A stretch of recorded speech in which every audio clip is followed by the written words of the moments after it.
Chair. My first few questions will be for Mr. Bewick once again. In keeping in theme of the carbon tax, we saw that the carbon tax was sold under the pretense that it would somehow fix the environment and put back more into Canadians' pockets than what they would get back or what they would have to pay into it in these phony rebates. We know both of those things are not true now because the public budgeting officer, the Liberals' own budget watchdog, said that many Canadians, more Canadians, will have to pay more into it than what they get back.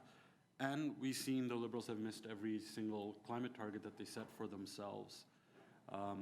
We've seen a massive flip-flop on the carbon tax, and now, just recently, the courts have ruled that parts of C-69, the anti-pipeline bill, were unconstitutional.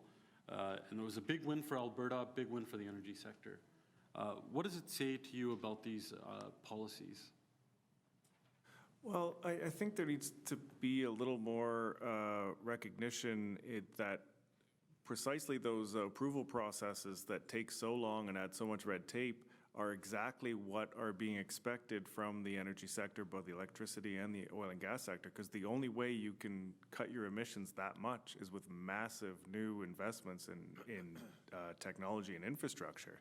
And so if the federal government doesn't have a regulatory process in place to meet the goals that they're demanding, then something needs to give. And when we look at if carbon emission reductions is the biggest priority, the number one thing Canada can do is get more LNG to the Pacific to replace Chinese coal. Canada has 1.5% of the global emissions. Nothing we do will make any difference compared to what we could do by getting China a steady supply of LNG so they aren't building coal plants. Last I checked, they were planning to build 150 megatons of new coal. And the entire oil sands is half of that. So if we can cut coal in half by replacing with LNG, we've replaced the entire oil sands with something that actually brings money into Canada instead of dumping a bunch of money into things like battery plants. Yeah, and just recently when Japan and Germany came here looking for our LNG, the Prime Minister said there's no business case. There was 18, I believe, LNG projects on his desk, and not one has been completed. And you're right, it seems like there's more dollars going to dictators because of the regulatory burden, the red tape, these anti-energy bills that this government has put up.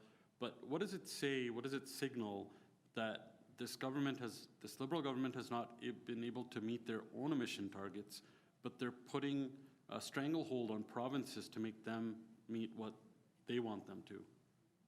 As I said, the Environment Commissioner has been very clear that the government isn't meeting its targets, and yet it's not willing to budge 1 inch when it comes to what it's demanding of the prairies. That's a sign of a double standard. When you look at the global producers of oil and gas, the top 15, the only 2 that are democracies other than Canada are Brazil and the US when it comes to oil, and Brazil and Australia when it comes to natural gas. The other 12 are dictatorships. And so if Canada isn't producing these products that the world is hungry for, then dictators are going to be licking their chops and warming their hands at the thought of it. So what needs to be done right now for us to be a world leader once again? We can be leaders in carbon emission reductions, but we have to be sensible about it and look around at what the competitors are doing and just be best in class, not driving off an economic cliff instead of leading a parade. Direction we're going right now? Yes, right now we are forcing our products to stay in the ground and burying our heads in the sand instead of being global players. Okay, fair enough.